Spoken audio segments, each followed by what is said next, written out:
Si aujourd'hui le contrat CDI est le contrat de travail de référence, il est loin de constituer la seule option. En effet, il existe de nombreuses possibilités de contrats à durée déterminée en fonction de la situation de l'employeur. Alors, quels sont les différents types de contrats de travail existants?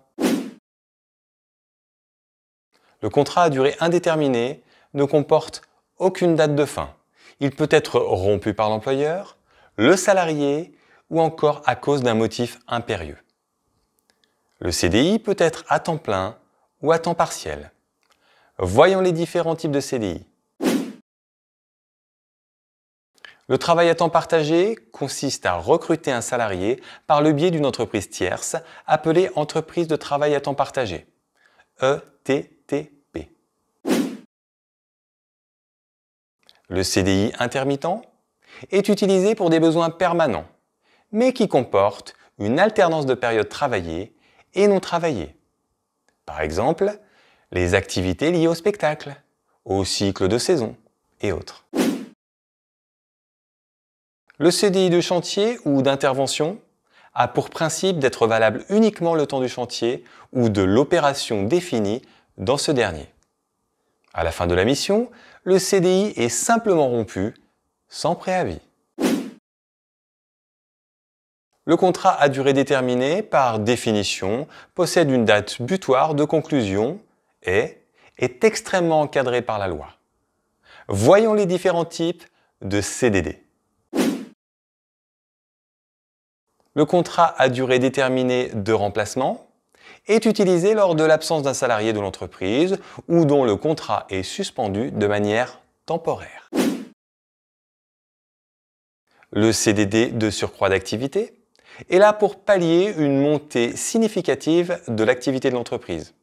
Par exemple, un nouveau chantier, une grosse commande.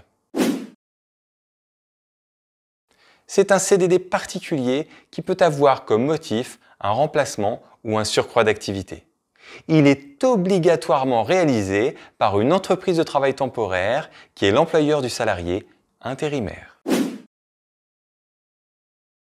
Lors d'un contrat d'apprentissage ou de professionnalisation, l'apprenant partage son temps entre l'entreprise et le centre de formation. Mais il reste sous l'entière responsabilité de l'entreprise qui le forme. Et ce, même lorsqu'il est au centre de formation. Le CDD saisonnier peut être conclu dans tous les secteurs d'activité.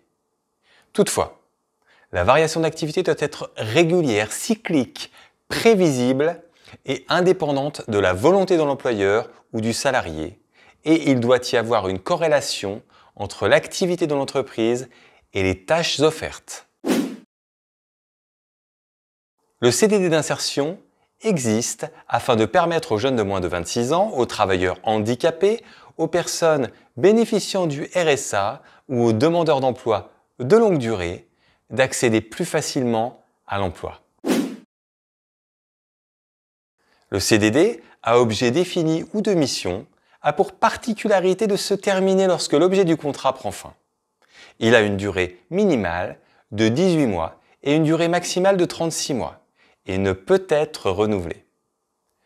Ce type de CDD est réservé aux ingénieurs et cadres du secteur privé. Un CDD d'usage peut être conclu dans le cadre d'emploi où il est d'usage constant de ne pas recourir au CDI. Restauration, hôtellerie, formateur et autres. Il ne peut avoir pour but de pourvoir un poste durablement. Si le type de contrat de travail est restreint, puisqu'il n'existe que des contrats à durée indéterminée ou déterminée, les variantes sont, quant à elles, multiples. Je vous invite à poursuivre notre formation afin de découvrir en détail les différents aspects légaux du contrat à durée indéterminée et du contrat à durée déterminée afin d'être en mesure de choisir le plus adapté en fonction de la situation de travail et du profil du salarié.